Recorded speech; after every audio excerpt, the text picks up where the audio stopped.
You know, she wasn't out to be a star or want anything special out of her life or anything. She was determined to get to high school, and she got out of the hospital 7 or 8 days prior to when school started, and she suited up and went, and, you know, bald head and everything, and I thought that was pretty gutsy. And so she's a lot braver and stronger than I ever thought, you know, she was.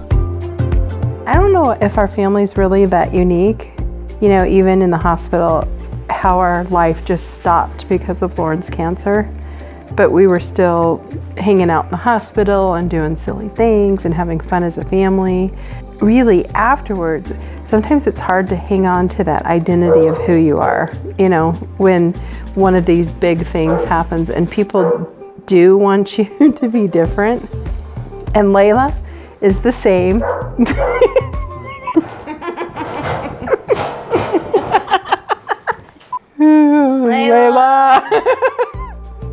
Layla almost got cut from the hacker team while Lauren was in the hospital. But Lauren kept saying, I can't wait to get to see my dog. I saw her for a very short time. Like, I was with her when she was a puppy. But when I got back, she was grown up and didn't have any cares. Yeah, but we love her anyway. She's part of our family. Lolo's Angels was started by Leslie and Phil after Lauren got out of the hospital last year. Leslie said this is not acceptable. No family should have to do this. So she started Lolo's Angels. We educate people about pediatric cancer, specifically acute myelocytic leukemia. And then we raise money to go towards the research of that, which could save Lauren's life in the future. It could save any kid's life that's ever diagnosed with AML. Our main mission as Lolo's Angels is to fundraise for pediatric AML initially. Our second mission is to run blood and bone marrow drives so we can offer just our sweat equity. We could get out there and work and run these bone marrow drives. And the third is to support all the other organizations that are doing great things with pediatric cancer. I don't see a lot of organizations that have a junior board. So we have the senior board and the junior board. We're involving the kids in our high school. So just like the kids that have come to make snow angels in the snow for her, we've asked a bunch of high school kids in the area to come together and to learn about pediatric cancer, to come to monthly meetings to help us with our fundraisers. She's comfortable asking kids and challenging kids to do more than you actually think they're capable of. And she always has a very positive outlook on what their capacity is, and she pushes them to that capacity, and actually they find themselves exceeding it.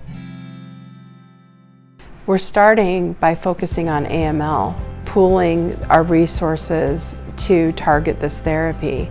But our hope is that over time we could also start funding what I would call high-risk, underfunded pediatric cancers. If I thought this was just going into the AML black hole, I couldn't do it. And that's why I'm very positive about this relationship with Dr. Masenchi and his research group in Seattle. And I hope that we can gather momentum and help him. We've been able to connect a family to follow this route, have the genome testing done, and where this child has been given a 0% chance and put on hospice. She's now actually in Seattle having a bone marrow transplant, and they've celebrated her second birthday when they thought that they never would. Obviously, raising the money for research is really important, but it's the connection with the other families that we're all helping each other get through this. Yesterday I had a conversation with a woman from San Diego. She had seen a picture of Lauren and couldn't believe she had been through AML twice. Her daughter has just gotten through the treatment, and it gave her so much hope to know that her child might be okay. The impact that we have on each other is as important as the money that we're raising. Target Pediatric AML, which was founded by Julie Guillot of Seattle and Michael Copley of San Diego, both parents that have lost their children to AML, have started this collaboration effort to take organizations like Lolo's Angels and getting us to combine our efforts together to actually move research. Target Pediatric AML has raised $2 million. It's now ready to fund phase 2 of research, and we're going to begin to fund some target therapies. When you think about the time span that this has been able to be accomplished, it shows that little organizations like Lolo's Angels, where we get contributions from friends, whether it's $10, $100, $500, pooled together, can actually make a change and reach a cure for pediatric AML. And it's incredible.